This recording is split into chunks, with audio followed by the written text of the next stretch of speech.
নমস্কার। আর কয়েকদিন বাকি, তারপরেই দোলযাত্রা বা দোল উৎসব। কি করবেন দোলের দিন সে সম্পর্কে কয়েকটা কথা আজ আমি আপনাদের বলবো। দেখুন, পরিবর্তিত সমাজে দোল নিয়ে অনেক রকম পরিবর্তন হয়ে গেছে। দোল মানে মানুষের কাছে এখন হোলি, মদ, মাংস, মচ্ছব ইত্যাদি। কিন্তু সাধারণ হিন্দু গৃহস্থ বাড়ির সদস্যদের কি করা উচিত, শাস্ত্রসম্মতভাবে কি করা উচিত সে কথা আপনাদের বলছি। কয়েকটা পয়েন্ট আপনারা মন দিয়ে শুনবেন। দোলের দিন সকাল বেলায় গৃহদেবতা ইষ্ট দেবতার পুজো করুন, প্রথম কাজ। দ্বিতীয় কাজ, প্রথমে বাড়ির বাবা মা, বয়োজ্যেষ্ঠ ব্যক্তি, বাড়ির জীবিত এবং মৃত পূর্বপুরুষ সকলের পায়ে আবির দিন, তাদের প্রণাম করুন, আবির দিন। এরপর বাড়ির আশেপাশেই যদি গুরুদেব থাকেন, গুরুদেবের পরিবারের পায়ে আবির দিন, তাদের আশীর্বাদ গ্রহণ করুন। এরপর ঠাকুর ঘরে যান, সেখানে গিয়ে ইষ্ট দেবতা গৃহদেবতাকে আবির দিন, রং দিন ইত্যাদি। এই সমস্ত আবির বা রং যা আপনি বাড়ির বয়োজ্যেষ্ঠদের দিচ্ছেন, গুরুকে দিচ্ছেন, যা ঠাকুরকে দিচ্ছেন, তা নিয়ে মাথায় তিলকের মতন ছোট্ট একটু ধারণ করুন, খুব সাবধানে, যেন কোনোভাবেই গায়ে গড়িয়ে পায়ে না পড়ে।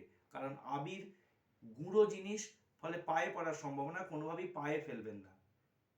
যেটুকুনি বাড়বে দেওয়ার পরে, মাথায় দেওয়ার পরে বাড়ির সকলে মাথায় দিন, সেটাকে সেই কাগজে থাকা বা যেখানেই রাখেন সেটাকে তুলে রেখে দিন অন্য জায়গায়, যাতে নষ্ট না হয়, পায়ে না থাকে।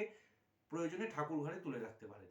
এরপর অন্য রং নিয়ে বা আবির নিয়ে যাই বলুন, সারাদিন রং খেলুন, কোনো অসুবিধা নেই। গুরুত্বপূর্ণ একটি বিষয়, দোল পূর্ণিমা কিন্তু অতি পবিত্র একটি তিথি বা দিন হিন্দু শাস্ত্র মতে। এই দিন যেটা করবেন, কোনোভাবেই কিন্তু আমিষ খাবার গ্রহণ করবেন না। যেটা দোল মানে এখন পরিবর্তিত হয়ে হোলি হয়ে গেছে, এখন অন্য রকম বিষয়।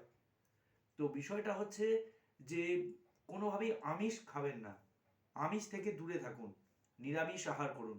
দোল পূর্ণিমার দিন, মাঘী পূর্ণিমার দিন, বুদ্ধ পূর্ণিমার দিন, গুরু পূর্ণিমার দিন, কোজাগরী পূর্ণিমার দিন, এই দিনগুলোকে বিশেষভাবে মেনটেন করুন।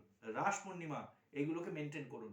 এই পূর্ণিমাগুলোতে বিশেষ করে, কোনো পূর্ণিমাতেই আমিষ খাওয়া উচিত নয়, কিন্তু এই পূর্ণিমাগুলোতে বিশেষ করে আপনারা কোনো আমিষ খাবার গ্রহণ করবেন না, নিরামিষ খাবার গ্রহণ করুন।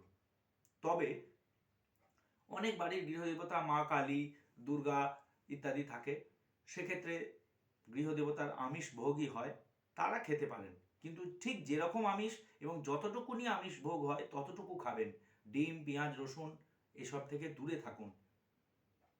বেশ, এই কটা বিষয় আপনারা মেনে চলুন।